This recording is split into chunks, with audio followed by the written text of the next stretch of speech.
وزیر اعظم و وزیر داخلہ شیخ خالد بن خلیفہ بن عبدالعزیز آل ثانی سے کل دوحہ شیرٹن ہوٹل میں عرب وزراء برائے سماجی امور نے ملاقات کی۔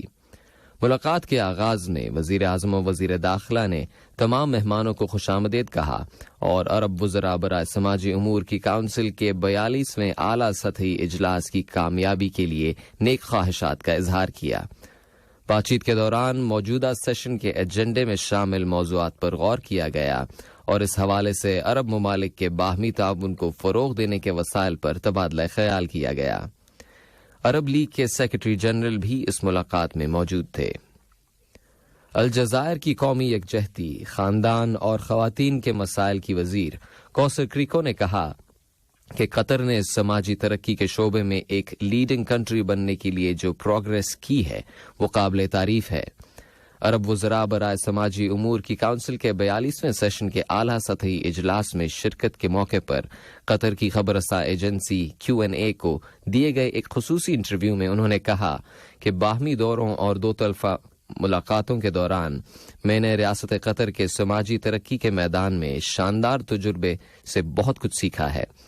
انہوں نے زور دیتے ہوئے کہا کہ الجزائر خواتین کو معاشی طور پر بااختیار بنانے اور معذور افراد کے حقوق کے فروغ کے حوالے سے تجربات کے تبادلے کے ذرائع سماجی ترقی کے شعبے میں دو طرفہ تعلقات اور تعاون کو مستحکم کرنے کی غرض سے قطر کے ساتھ کام کرنے کا خواہش مند ہے۔ کل دیوان امیری میں وزیر اعظم و وزیر داخلہ شیخ خالد بن خلیفہ بن عبدالعزیز آل ثانی کی صدارت میں قطر کی کابینہ کا ہفتہ وار باقاعدہ اجلاس منعقد ہوا۔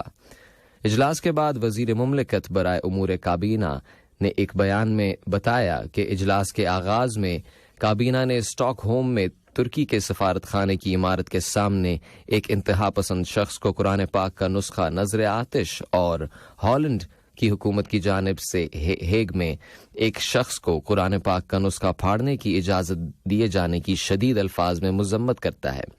کابینہ نے کہا کہ اس طرح کے گھنونے اور شرمناک جرائم جنہیں آزادی اظہار رائے کے نام پر انجام دینے کی اجازت دی جاتی ہے اصل میں تمام اخلاقیات اور تہذیبی قدروں کے منافی ہیں، جن کی وجہ سے دنیا بھر کے عربوں اور مسلمانوں کے جذبات مجروح ہوتے ہیں۔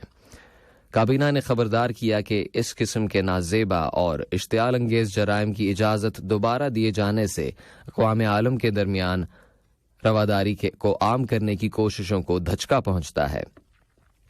کابینہ نے عالمی برادری پر زور دیا کہ وہ اس طرح کے اقدامات اور قانون سازی کرے کہ جس کے ذریعے تمام مذاہب کے احترام کو یقینی بنایا جا سکے اور ان کے تقدس کو پامال کرنے والوں کو مجرم قرار دیتے ہوئے ان کے خلاف قانونی کارروائی کی جا سکے۔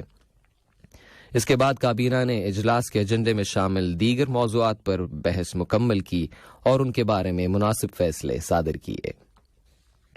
یہ خبریں آپ اردو ریڈیو FM 107 سے سن رہے ہیں۔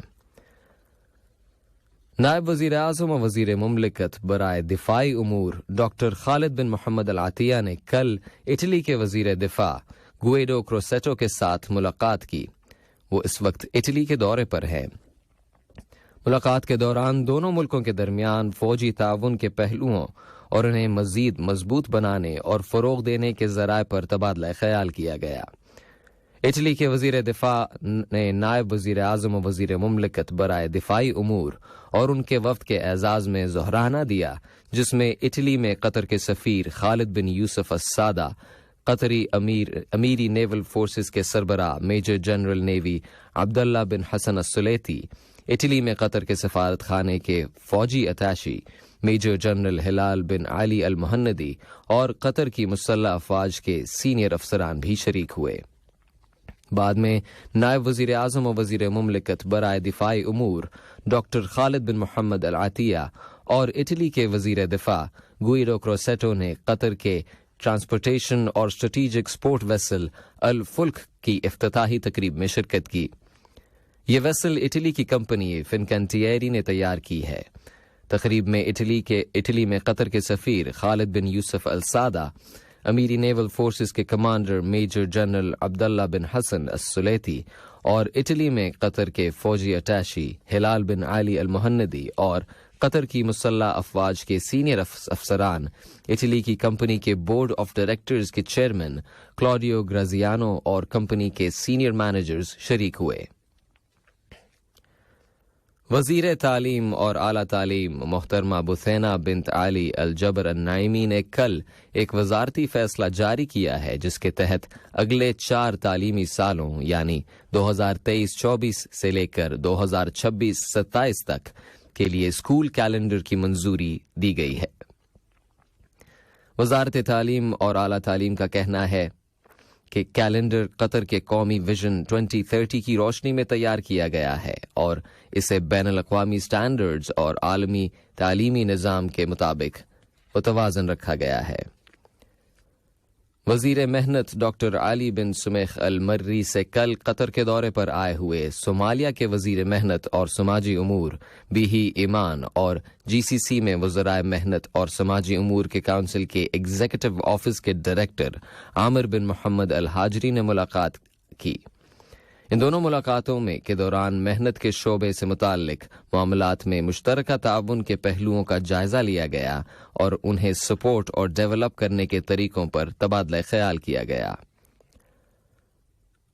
اقوام متحدہ کی تعلیم، سائنس اور ثقافت سے متعلق تنظیم یونیسکو کی عالمی ثقافتی کمیٹی نے سعودی عرب کے دارالحکومت ریاض میں رواں سال 10 سے 25 ستمبر تک توسیعی اجلاس کی میزبانی کے فیصلے کی منظوری دے دی ہے۔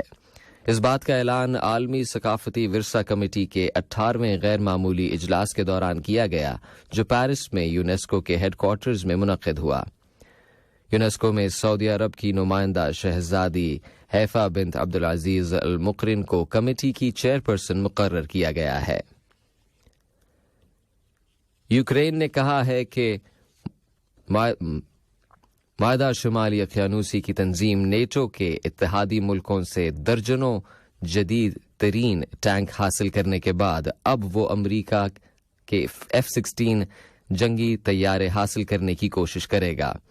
یاد رہے کہ کل امریکہ اور جرمنی کی حکومتوں نے یوکرین کو جدید ترین ٹینک فراہم کرنے کا اعلان کیا تھا۔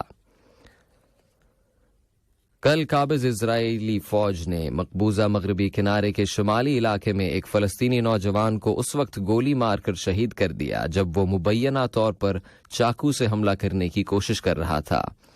رپورٹس کے مطابق کل اسرائیلی فوج نے بیت المقدس کے شفاعت پناہ گزین کیمپ پر چھاپا مارا اور وہ متعدد فلسطینیوں کو گرفتار کر کے اپنے ساتھ لے گئی۔ آج کا پہلا بلیٹن کے اختتام سے پہلے سماعت فرمائیے ہیڈ لائنز ایک مرتبہ پھر۔ کل شام صاحب اسم امیر اور اردن کے بادشاہ کے درمیان ملاقات ہوئی جس میں دونوں ملکوں کے برادرانہ تعلق اور مختلف شعبوں میں ان تعلقات کو فروغ دینے کے ذرائع پر تبادلہ خیال کیا گیا۔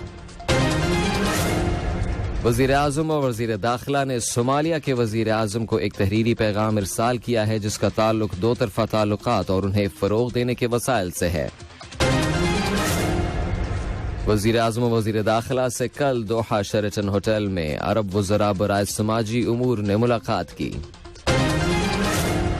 اور کل دیوان امیری میں وزیر اعظم اور وزیر داخلہ کی صدارت میں قطر کی کابینہ کا ہفتوار باقاعدہ اجلاس منعقد ہوا۔ اس کے ساتھ ہی آج کا پہلا بلیٹن اپنے اختتام کو پہنچا۔ News editor Mahmood Ahmed, studio technician Muhammad Hasan اور مجھے ہشام سفر رحمان۔ السلام علیکم، میں ہوں شیخ نور امل بوا کی 1Q ریاض سے، اور کافی دنوں سے میں سوشل میڈیا پہ بہت سے ویڈیو دیکھ رہا تھا۔ بہت سے لوگوں کا جاب چلے گئی اور ٹرمینیٹ کر دیے ہیں، ملک بھیج رہے ہیں۔ تو ایسے ویڈیو دیکھ کے یاد آیا کہ اپنے کمپنی میں ہائر کر رہے ہیں لوگوں کو جو بھی ٹرمینیٹ ہو گئے ہیں، ملک جانے کی فراق میں ہیں۔ تو ایسے لوگ اگر قطر میں ہو کے کام ڈھونڈ رہے ہیں، کام چینج کرنا چاہتے ہیں تو اپنے کمپنی میں ہائر کر رہے ہیں۔ مجھ سے کانٹیکٹ کیجئے، اگر ہو سکتا ہے آپ کو انٹرویو میں پاس ہو جائیں گے تو ہم لوگ اپنے کمپنی میں لیں گے اور چینج بھی کر لیں گے۔ اور ملک جانے سے اچھا ہے ادھر ہی ہو کے چینج کر لیجئے۔ اور کسی کو ضرورت ہے تو یہ ویڈیو ان کو، آپ کے دوست وغیرہ، ان کو بھی شیئر کیجئے تاکہ وہ ملک جانے سے اچھا ہے اپنے کمپنی میں چینج کر کے اپنے یہاں پر ہی کام کریں۔ تو ایسے لوگوں کو میں کام بھی دے سکتے ہیں اور چینج بھی کر سکتے ہیں۔ اگر ٹرمینیٹ ہو گئے ہیں نو پرابلم، ہم اپنے کمپنی میں ہائر کر کے لے لیں گے۔ Thank you.